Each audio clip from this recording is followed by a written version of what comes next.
Good morning. Welcome to our service. Please stand and join me for Bells in the High Tower, number 56. We'll be doing the first and fourth verse.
Good morning.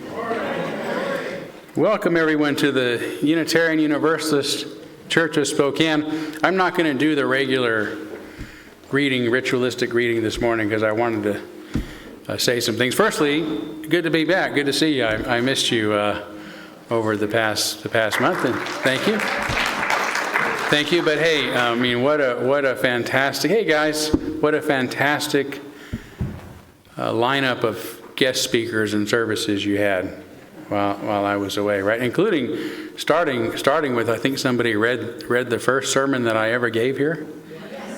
Yeah, so that was probably the low point of the month, but nevertheless, what fun. So anyway, I'm doing well. Great to be back, especially to start my return with such a special service, the celebration of our 33-year partnership with our Unitarian congregation in Felsőrákos, what is now Romania.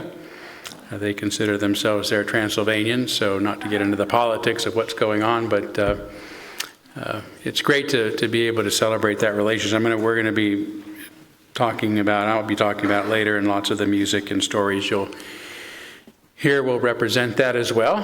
There's some of the artwork from that part of the world on display in the back, and there's actually going to be a luncheon, some authentic Hungarian goulash, if you want to stay around after the service to participate in that. The bells that you heard when you came in at the start of the service are a recording of the actual bells that ring every Sunday in Felsőrákos, Romania at the start of their services. And it's a small enough village that they will ring them at other times as well to alert people to be alert. I don't know about what, but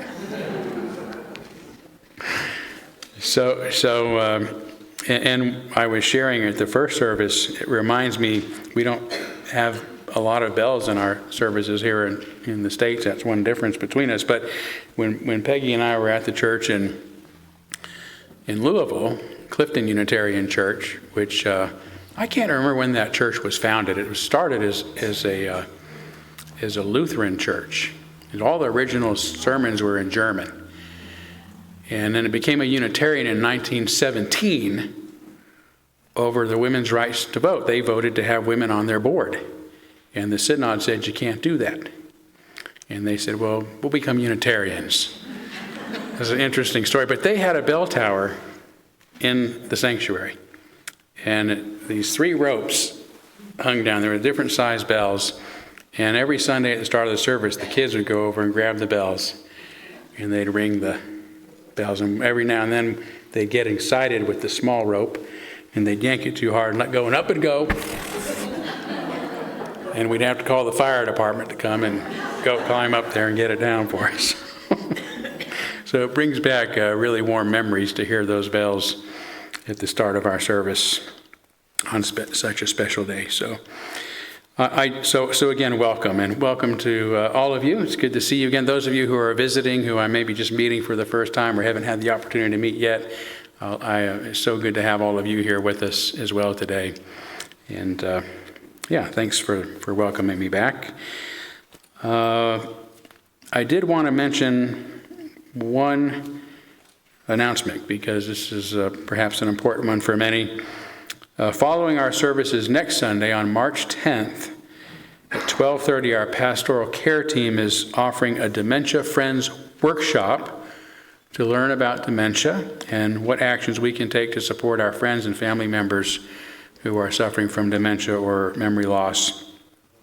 And our own Cindy Fine, who's right here, is going to be facilitating it. She's a former employee and now volunteer with Aging and Long-Term Care of Eastern Washington. So thank you for that. And it's going to be in the chapel, which is the section of, or just off the sanctuary there, about 90 minutes long. If you want to bring lunch, you're welcome to. There's going to be, I think, light snacks served as well. So put that on your calendar, and thanks to the pastoral care team for organizing that for us. So enough said. Let's go ahead and welcome one another for a few minutes before we proceed with some of our other worship rituals.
Wow, that was a dramatic quiet down for all the talking. Usually you guys take a few minutes, but it was like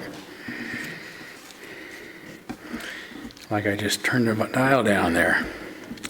But we'll turn it back up after the service during our social hour, as always, give you more opportunity to visit with one another and enjoy some conversation, some goulash, an extra cup of coffee.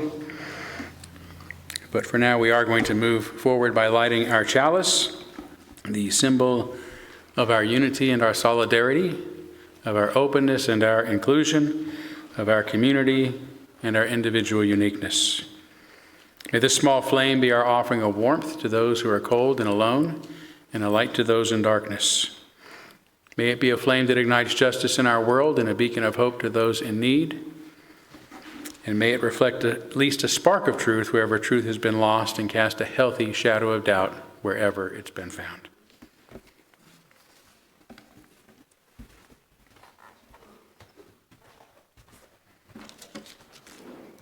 The opening words are by Thomas More.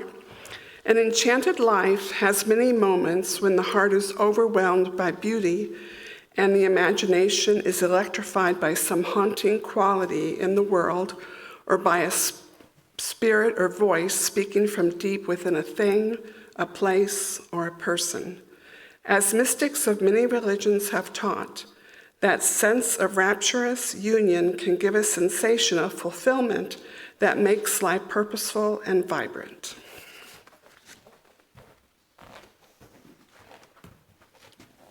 Please stand, join me for number 352, Find Stillness.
Thank you. We're now going to kindle our candles of care for those who are most on our hearts and minds this morning. Seems in many ways the world has fallen into even worse turmoil than a month ago when I started my sabbatical. I was certainly keeping up with that and am extremely troubled over the inability of our own country to live up to our expectations and our values due to the utter lack of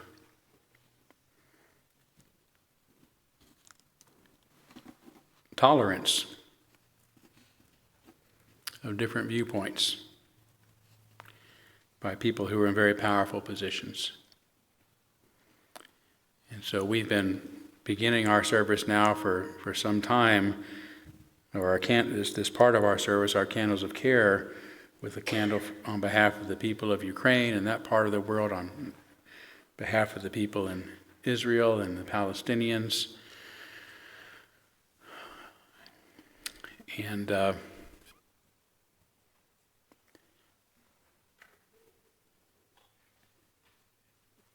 we've hit this, it seems like we've just hit this spot where our responsibility as a country has fallen far short.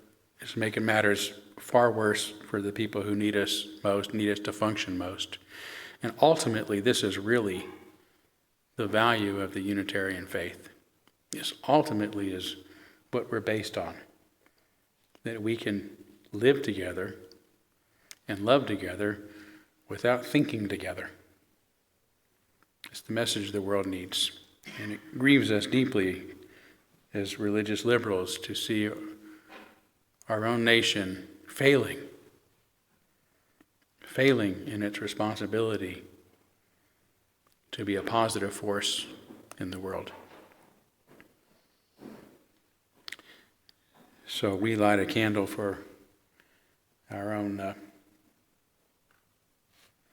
our own nation as well, and the people who are suffering from the incivility amongst us. And I will light a candle on behalf of our friends across the waters in Felsőrákos, Romania, our partner church.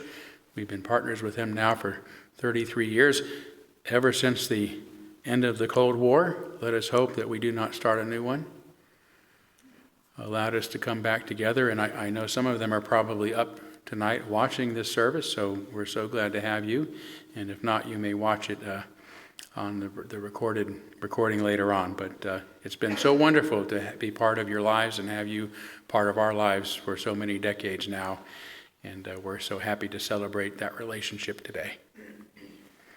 So let's take a quick moment of silence on behalf of others that you might be thinking of. And as always, you're welcome to name them aloud at this time if you'd like.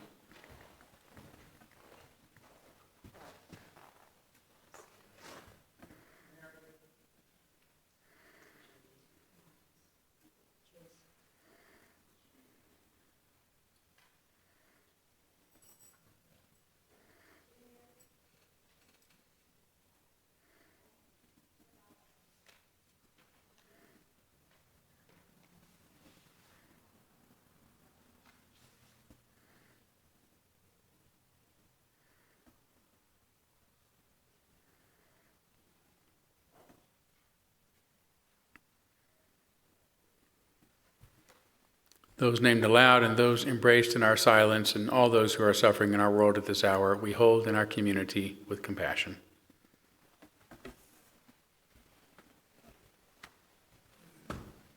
Oh, I'm a little rusty. Yeah, this is actually a special collection. We usually have our special collection on the third Sunday of the month, but because this is our partner church Sunday, and the special collection will go to supporting our friends in Felsőrákos, I want to definitely make that announcement that if you use the special collection envelope, those resources will go to some of the many needs that they have in Felsőrákos. We're going to watch a brief video in a little bit, and they'll talk about just about just a few of the many things they have, the work that they have to do in the village there. So I thank you so much for your compassion and generosity in advance. We now gratefully give and receive this morning's offering, which helps sustain this community and our mission to the larger world.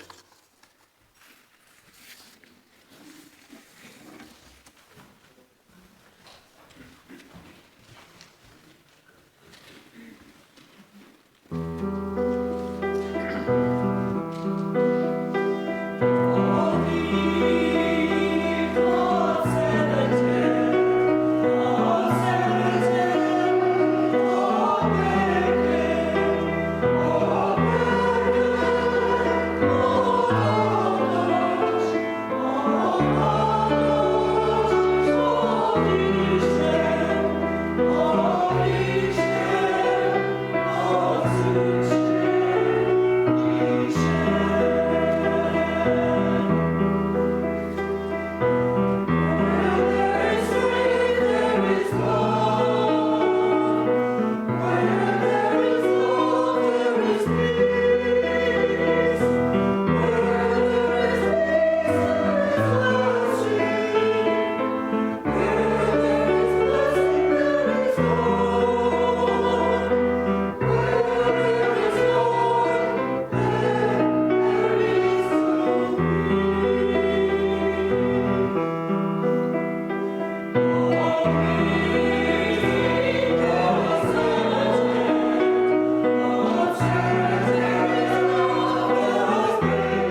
right, at this point, I'd like to invite any children to come forward for our time for all ages.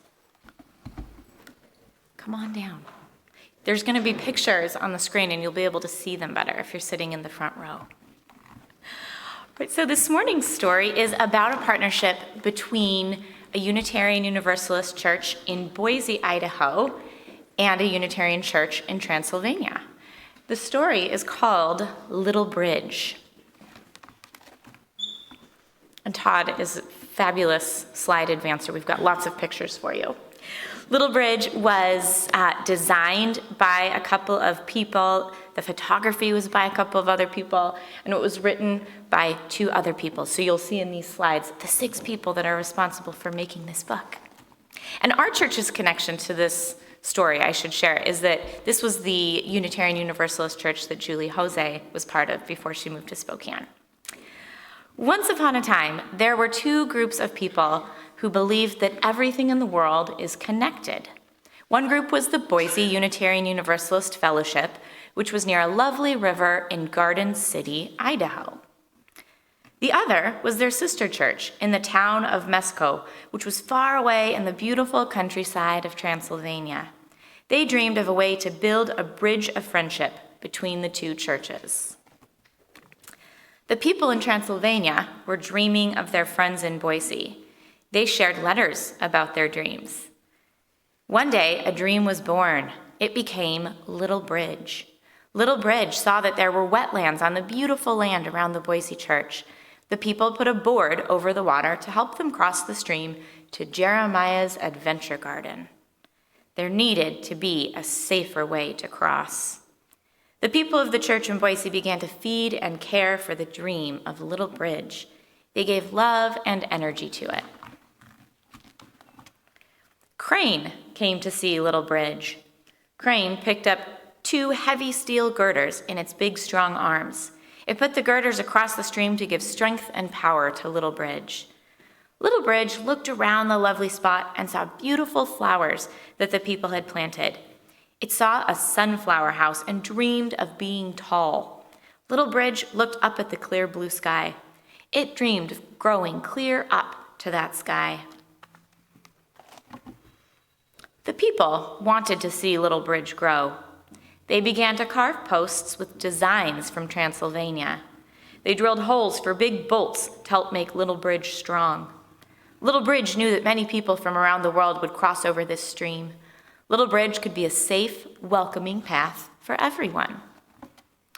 One person thought that trolls lived under Little Bridge, so he jumped into the water to see if it was true. He got wet and muddy. I don't think there were any trolls. Little Bridge wanted to help people stay dry. Little Bridge got railings to hold people in its arms and keep them safe.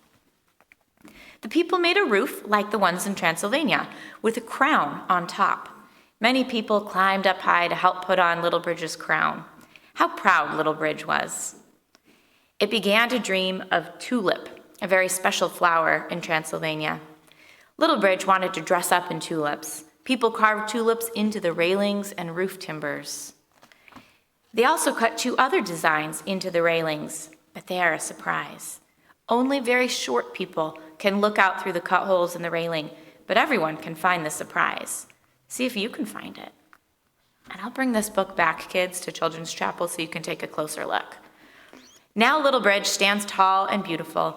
It is proud to be a bridge of friendship between the Boise Unitarian Universalist Fellowship and their sister church in Mesko, Transylvania. The people wanted to make a great party to honor Little Bridge. Today is the day of the party.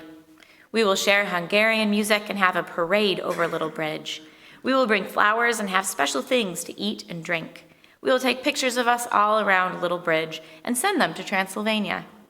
Today, Little Bridge will be given its own special name. Can you find the new name of Little Bridge? You will in Children's Chapel. Take a moment to think of a loving thought that you could take across Little Bridge today. A loving thought for the world and how everything is connected. The end, or a truly wonderful beginning. And before we send the children out, Kids, I want to invite you to stay for this next portion of our service, which is a short interview with the minister and her husband.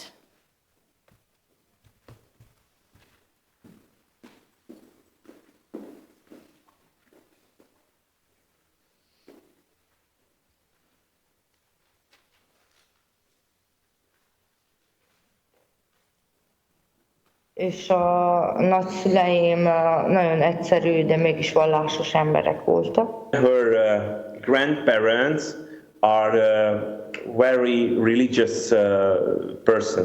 Her grandfather was a miner, and her relationship with God, it's very deep, because every day when he entered in the mine, he crossed his hands and prayed for the God. And in the end of the day, when he got out from the mine, then he crossed his hands again and thanked for the day and that he survived. És nagyon kicsi korom óta azt láttam, hogy Istennel együtt élni jó, vagy nem tudom, tehát hogy könnyű legyen. And Monica learned from his grandfather that living with the presence of God, it's very good and beautiful. When she was in 3rd grade, she fought with her brother, and the penalty from her grandmother was to write a letter with the title "The Love of My Heart." Én úgy érzem, hogy a Jóisten segített nekem megírni azt a... And Monica thinks that God helped her to write that letter. And her grandmother said that the letter was very beautiful, and that they minister can't write such a beautiful letter. Hogy akkor én pap leszek. And then Monica said that if that's the case, then I will become a minister. All right. Ez a visszasét. In 3rd grade.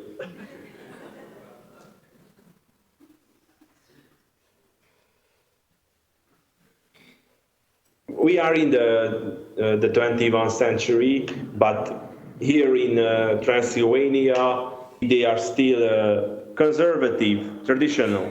There is a saying here that the woman needs to be in the kitchen, near the wooden spoon. It's changing. I mean, not all the congregation is like that. The most of the congregation, they accepted it, and they are happy about that we are here, we love us. They are happy that that things are different now. But it's a very big difference in between a man minister and a woman minister. The men are more rational. I think that's my personal opinion, that a man minister can't open the gates of the soul like a woman can do it. Women speak differently about our souls and our feelings, and they can make us, the people of the congregation, to open up and try to tell our feelings too. Celebration. They were celebrations here when Monica was taking the job. Azt írja, hogy He was speaking. At the end of the celebration, everyone cried. I don't say that men can't do that, but it's more easy for a woman. egyszerre kell legyél miniszter, édesanyja, háziasszony, feleség. They need to be minister, moms. They need to hold the house when it's a lot to do. My God is very good. Yes. At helping her. Help You understood.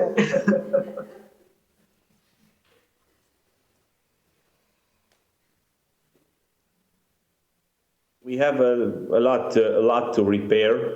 The case with the church is that because it's a monument, it's very difficult to repair it, and there are a lot of paperwork to the government to let us repair it. And the guest house, which you also contributed building it. We need change the tiles on the roof, and we have another room at the guest house, which is not used. So we had an idea that we should be making another kitchen there, because the kitchen which was made in the Basement. the walls are very, very wet. The walls are sucking the water from the ground, so it's very difficult to use that as a kitchen.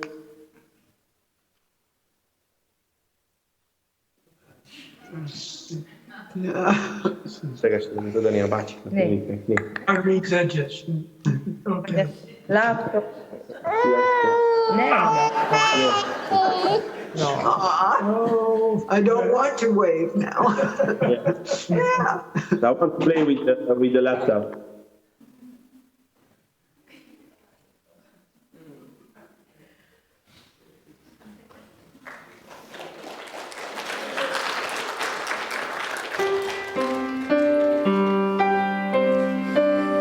Go now in peace, go now in peace. May the spirit of love surround you everywhere, everywhere you may go.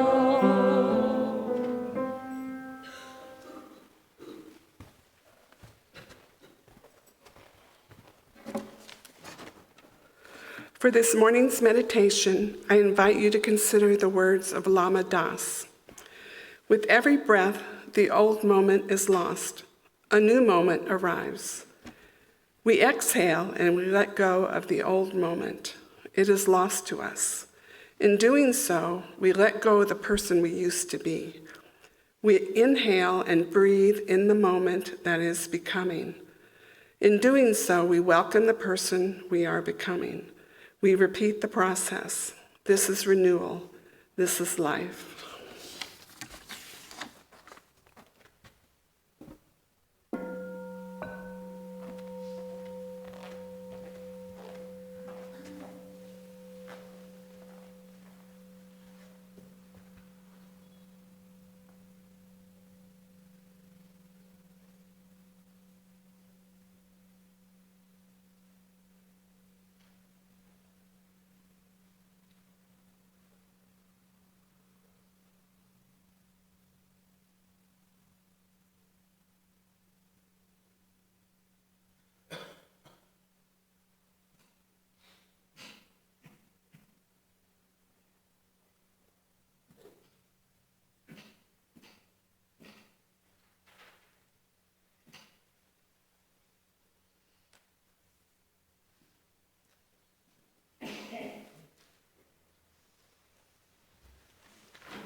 Thank you so much.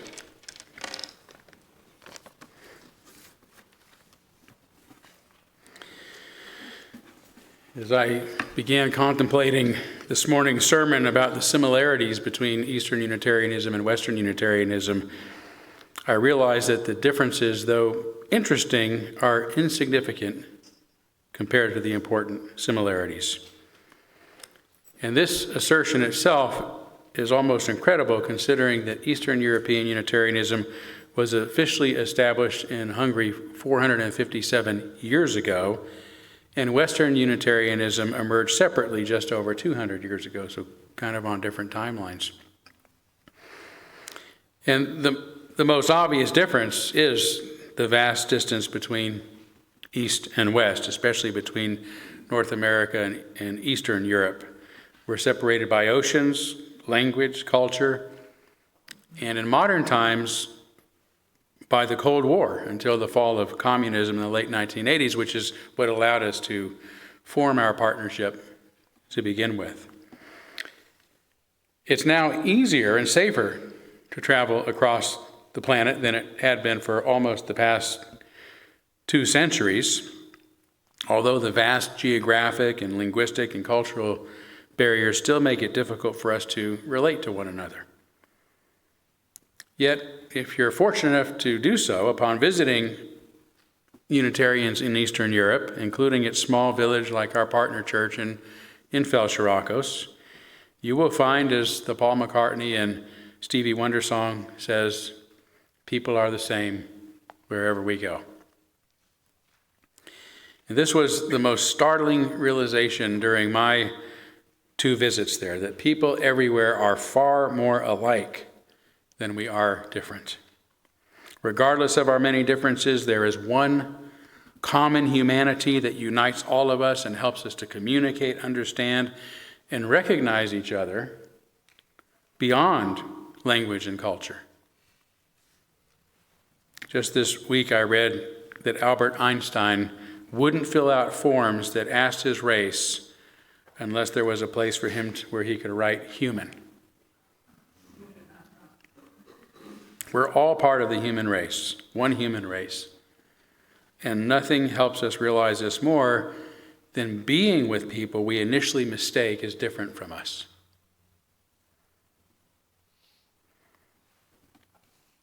And this should be especially so for Unitarians. No matter where we're from or what language we speak, or how different our cultures, because Unitarianism is the theological belief in the humanity of Jesus, and thus in the goodness and potential and agency of humankind. Hungarian Unitarians famously say, Eg ja Isten, which means God is one. But it is as much a disbelief in the deity of Jesus or of Christ than in monotheism's one true God. Yet they greatly revere Jesus, and they strive, rather than to worship him, to actually follow his humanitarian, communitarian teachings. For this is how we truly establish heaven on earth, through our own efforts and actions. Another difference is our age. Eastern European Unitarianism emerged from the Protestant Reformation and was formalized during the Renaissance, when certain liberal ideas, especially this idea of religious tolerance, were still new and received mostly with suspicion and often responded to with violence and persecution. Calling for tolerance then could get you killed. Western Unitarianism began rather during the Enlightenment, after the liberal ideas birthed during the Renaissance had been around long enough that people began to take them seriously and became open to their possibilities. These values, as you often hear me say, are rooted in the fundamental belief in the inherent worth and dignity of every person, a dignity that is sustained by creating systems and societies based on freedom, on reason, and on tolerance.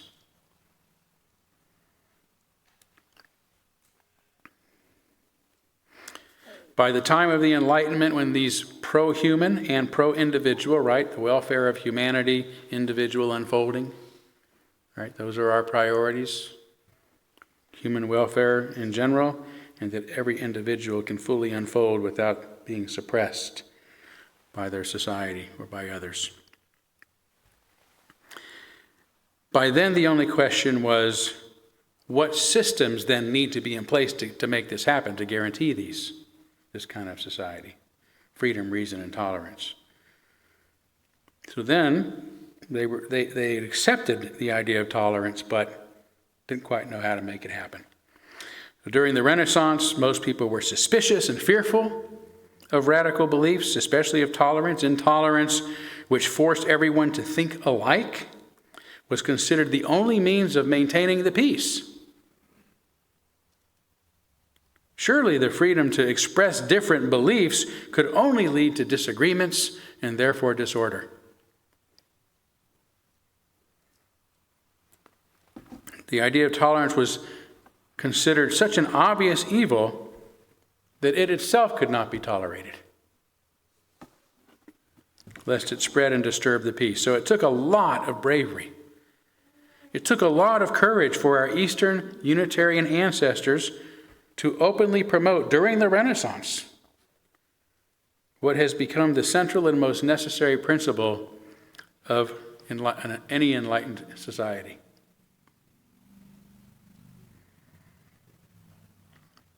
There's also a major theological difference you may have noticed in the interview. Eastern European Unitarians have services that are more like many of the Christian services here in the West compared to our Unitarian churches or services. They always begin theirs with a reading from the Bible, which becomes then the main focus of that service. You're not going to hear any Emerson or Mary Oliver read in our Transylvanian congregations. Although they believe Jesus was only human and that there is only one God, they very reverently speak of both. Western Unitarians, who again haven't been around as long, have more quickly evolved beyond our Christian roots and wouldn't describe ours as a Christian religion anymore, although there are some Unitarian churches in the West that do, and some Unitarians in almost every Unitarian church that consider themselves Christians, liberal Christians. And almost all of us, all of our churches, in our churches, are open to occasionally benefiting from the wisdom of Jesus, especially his authentic teachings, although many of us are more comfortable calling ourselves humanists or agnostics or even atheists. In Eastern Europe, particularly in Transylvania and Poland, Unitarianism began again with the emphasis on Jesus' humanity, the belief, that is, that he was only human. That's what Unitarianism is. It is synonymous with what we would call a humanistic Christology, the belief that Jesus was but a man.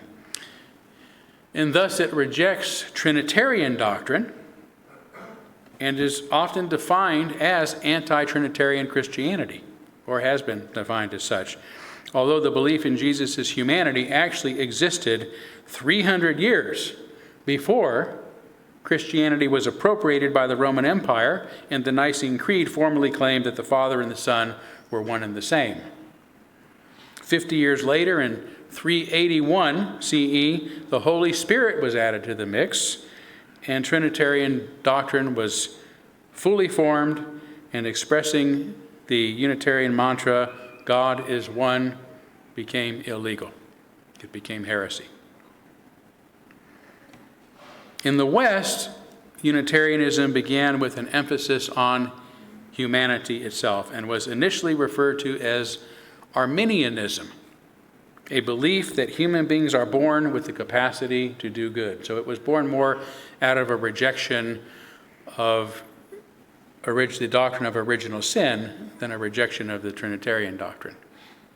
It was a belief in the positive agency and possibility of human beings to make a difference. So it was only later that its adherents began to call themselves Unitarians, thinking it was a better term, rather than relying on one God, for which Unitarian gets its name, and its Western incarnation more readily relies upon human agency to make the changes in the world that we want. We're more devoted to human welfare than we are to any idea of God. It's a big difference.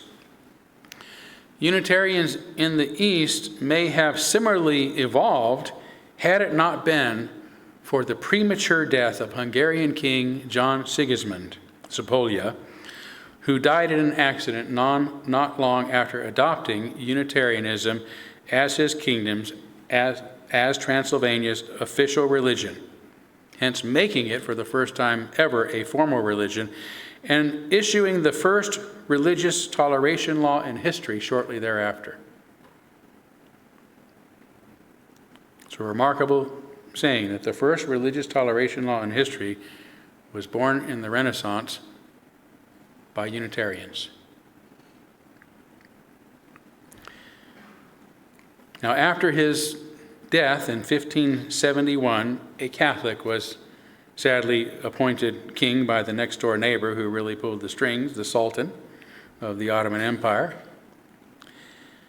who particularly disliked Unitarians. And when the Calvinists took over in 1605, they were willing to tolerate the Unitarians, which meant they took 62 of their churches for their own use and required them to worship Christ, observe the Lord's Supper, and baptize infants, all of which are antithetical to Unitarian beliefs. So our Eastern European brothers and sisters have been forced to express their Unitarianism, their belief in one God and Jesus' humanity, in human dignity, and in religious tolerance under the cover of basic Christian orthodoxy. Again, this did not happen in the West, where we have been freer to let go of old religious language and beliefs in favor of new ways of understanding, although we've never, until very recently, sadly, abandoned the core values that make us religious liberals to begin with. No matter the changes we have gone through, transcendentalism and humanism, we had not abandoned those core values, fundamentally being tolerance. Another difference, which I'm very envious of, is Unitarian churches in the East include everyone in the surrounding community, not just those who come to church on Sundays. The Sunday attendance at our partner church in Felsőrákos is very small compared to the hundreds of people who live in the village. But it's considered a Unitarian village, and the church and its ministers' work is for the welfare of their entire Unitarian community. So the very first item that we helped them purchase when our partnership began 3 decades ago was a badly needed tractor. Now, why would a church need a tractor? A church doesn't need a tractor, but that's what the community needed, and so that's what the church asked for, because the church was looking out for the welfare of their community. It's beautiful, isn't it? In our communities here, there are many different churches, even in our smallest of towns, so that it would be presumptive for any one congregation to think that they represent the entire community. But in what is now considered Romania, many villages, which we would call towns, are mostly segregated by religion. Catholic villages, Reformed villages, Unitarian villages, of which Unitarians represent a very small minority, less than 5% of the population. And this is not to suggest that people of other religions are not allowed to visit or live in these villages, only that they are predominantly comprised of the one religion. It may also be of interest to understand The designation village is a technical one that is based or determined upon the population.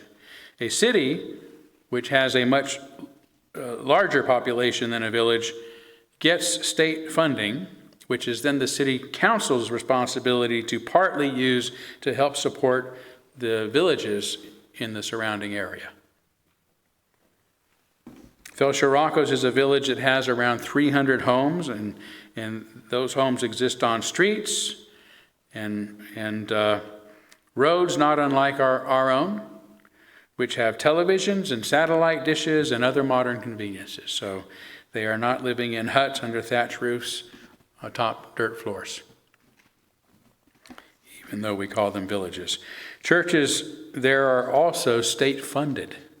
There's not the separation of church and state. Remember, it comes out of a communist culture, right? So since Unitarianism is the minority religion, funding because it is not Trinitarian.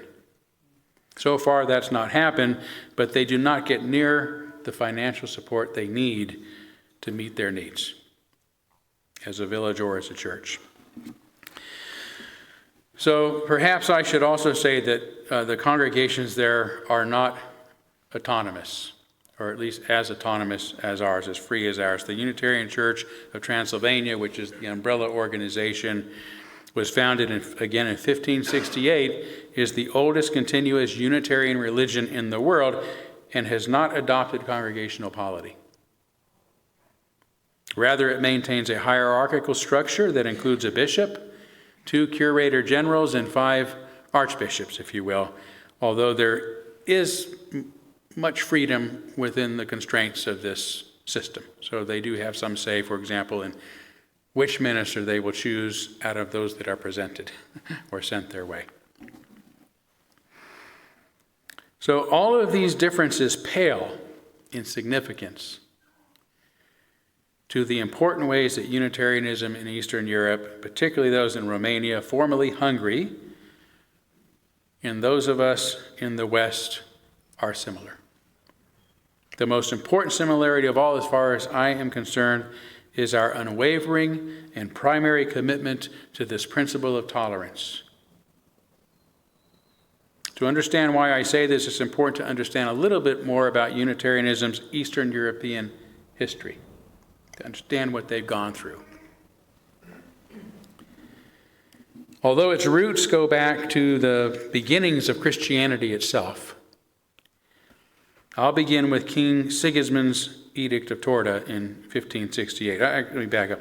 The reason I say its roots go back to Christianity itself, because the early Christians, the one thing they would have known about Jesus is that he was a human being, right? Jewish people would not worship a human being as God. That would have been anathema. So it wasn't until, again, the Romanization of Christianity that it became permissible to worship a man as a god, which was not uncommon among Romans or Greeks. So these values of welcoming the outcast, tolerance, go back to Jesus, the teachings of Jesus himself. So that's where Unitarianism started, and the Unitarian idea that Jesus was human, the humanistic Christology goes back to the beginning. We were here first, I like to say. But I'm going to begin, 1,500, more than 1,500 years later, with King Sigismund's Edict of Torda, again in 1568, the first religious toleration law in history. And this wasn't purely ideological, but was issued for very practical purposes.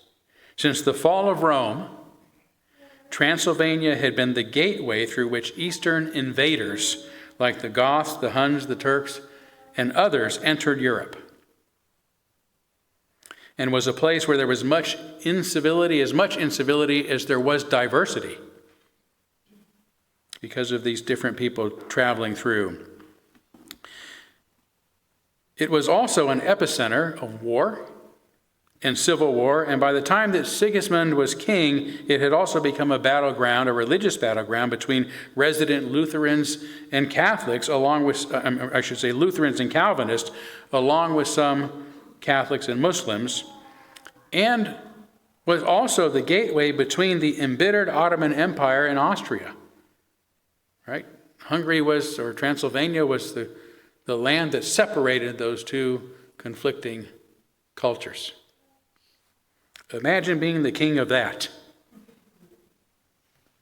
and figuring out how you're going to make peace. So it was actually the young prince's mother, Queen Isabella, when he was still a boy, essentially, who drafted an earlier religious toleration law in 1557 stating that each person maintain whatever religious faith he wishes. 1557, guys. That each person maintain whatever religious faith he wishes, with old or new rituals. It's okay. While we at the same time leave it to their judgment to do as they please in the matters of faith. Just so long, however, as they bring no harm to bear on anyone at all.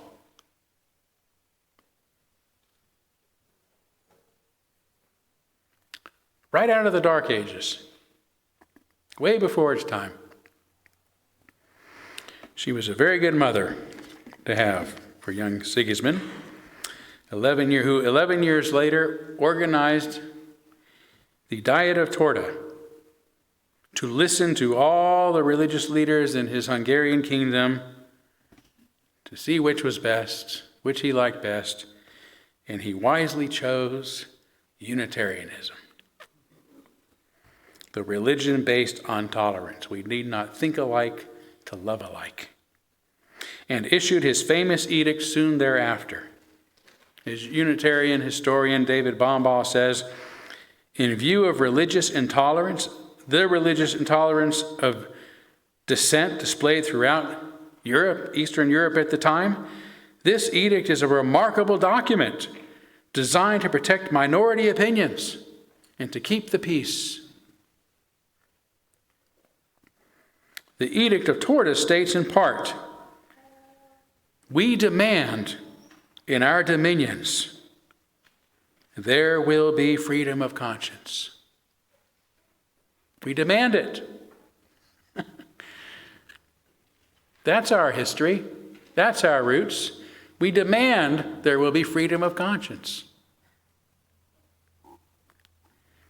Therefore, none of the superintendents or others shall abuse the preachers. No one shall be reviled for his religion by anyone, according to the previous statutes. Mama Isabella. And it is not permitted that anyone should threaten anyone else by imprisonment or by removal from his post for his teaching. Right out of the Dark Ages.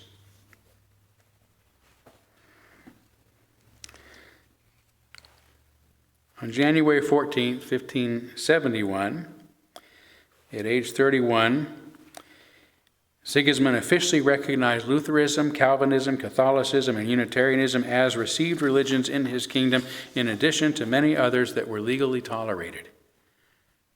Sadly, the next day, he was severely injured in a carriage accident and died only a few weeks later. Afterward, as I mentioned, the Catholics, followed by the Calvinists, were granted dominion in the kingdom by the Sultan. And by the way, those decisions were based on, or the Sultan always based those decisions on whatever politics were going on with Austria at the time, which one would piss them off more. Right? A very political situation. But they were granted dominion of the kingdom, and the edict was then undermined very quickly by what they called anti-innovation laws that didn't allow any new religions or new ideas to be tolerated or to be expressed. So all the former religions were grandfathered in, to say, to this, but there could be no new ideas. And in fact, Sigismund's Unitarian bishop, who largely helped frame the Edict of Torda, Ferenc David, the great Unitarian Ferenc David, was arrested soon after his death for violating anti-innovation laws, that is, for expressing new ideas. And many called for his execution, but he was mercifully put into a cold dungeon instead, where he soon became sick and died only 6 months later. As I mentioned a moment ago, the Unitarians were allowed to exist, but they were extremely discriminated against. Their churches and their rights were disregarded for generations, and as late as 1728, there was even a failed attempt to outlaw Unitarianism there altogether, to make it illegal. As Bomba succinctly explains, the government created a fund for the conversion of Unitarian children, decreed no non-Unitarian might marry a Unitarian, prohibited any public discussion of Unitarianism, forbade conversion to Unitarianism, closed Unitarian schools, and refused to permit any new churches to be built or any existing churches to be repaired. That's what toleration meant back then. They were tolerated only in the most basic meaning of the term, that they would not be killed, but were not treated well as equals under the law.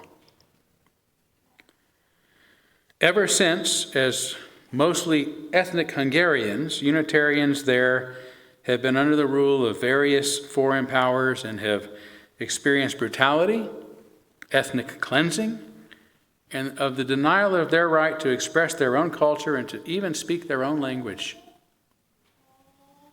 Even today, the brilliant high school students in Felsőrákos that many of us support, members of our partner church, and those throughout Russia, are at constant risk of flunking their state exams so that they can move on to college, because Hungarian is their native tongue and the region's indigenous language, yet the tests are administered in Romanian, the language of the country that has claimed that region since the end of World War II, or was really granted them by Russia as kind of an act of retaliation against Hungary for siding with Germany during that war, so to speak.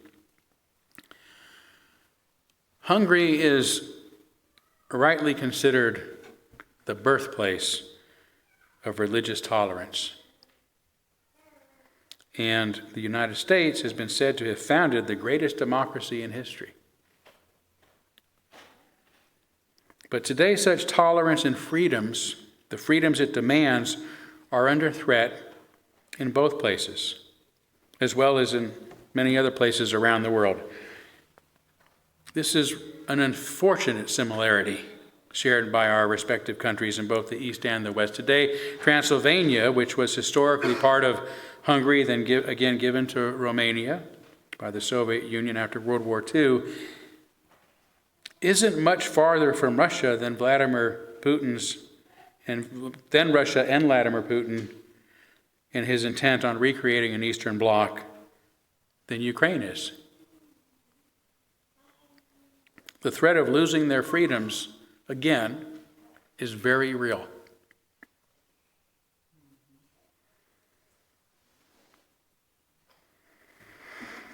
In the Western world, we're facing a new wave of authoritarianism on both sides of the political aisle. In the U.S. in particular, we're looking at the serious possibility of a populist despot returning to power by a political party that doesn't seem to care what's happening in the rest of the world so long as they can shut down the government here.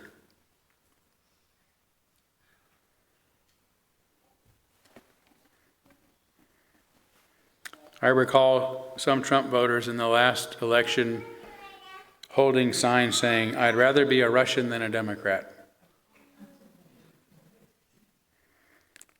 Given the inability of their now fractured party to lead or accomplish anything meaningful, and their failure to safeguard our freedoms and our international interest, and to live up to our nation's great values, they may get their wish. Meanwhile, liberals are continuing to cannibalize ourselves.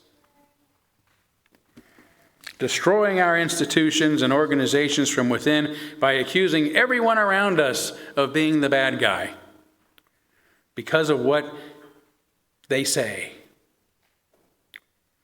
the color of their skin, their gender, their sexuality. We have become the very thing that we once opposed. And many Western nations, including our own, are caught up in a soft civil war in which almost all of us, no matter what side of the issues we're on, rage against anyone who disagrees with us or with whom we disagree, by using powerful social media tools to destroy their character and their livelihood, by lodging false information and accusations. Which?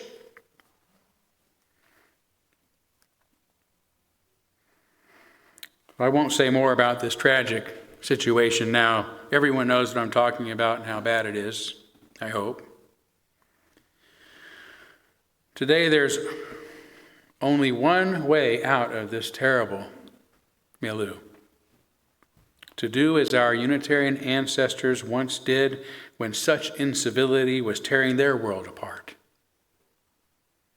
We must demand, as Queen Isabella and Prince Sigismund did, that in our dominions there will be freedom of conscience. We leave it to their judgment to do as they please in the matters of faith, just so long, however, as they bring no harm to anyone at all. Just imagine what our world and our communities might be like if instead of considering those we disagree with our enemies, we just tolerate our differences. The world would almost instantly become a far better place if we could all only agree to disagree.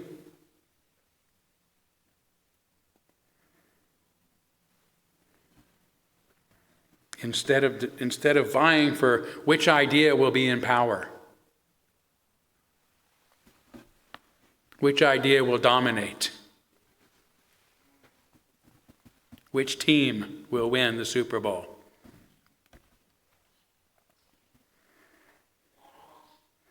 Today, as Unitarians everywhere, we must promote a renewed commitment to such civility and to peace through tolerance, the principle at the heart of the Renaissance and the Enlightenment from which our religion sprang.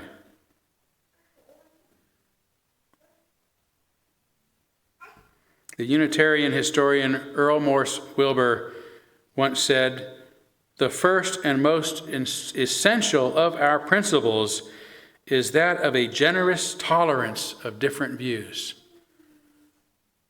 That's our principle. Generous tolerance of different views.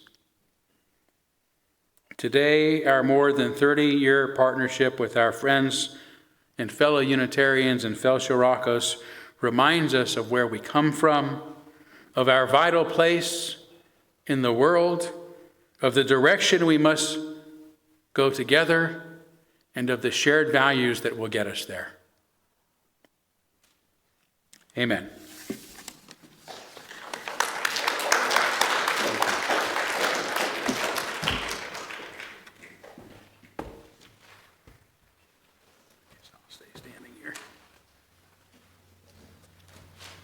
Thank you. Please stand, join me for 346. Come sing a song with me. Oh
Sometimes we make the process more complicated than we need to. We will never make a journey of 1,000 miles by fretting about how long it will take or how hard it will be. We make the journey by taking each day step by step and then repeating it again and again until we reach our destination. Joseph Worthlin. Amen. Blessed be. Salam alaikum and shalom.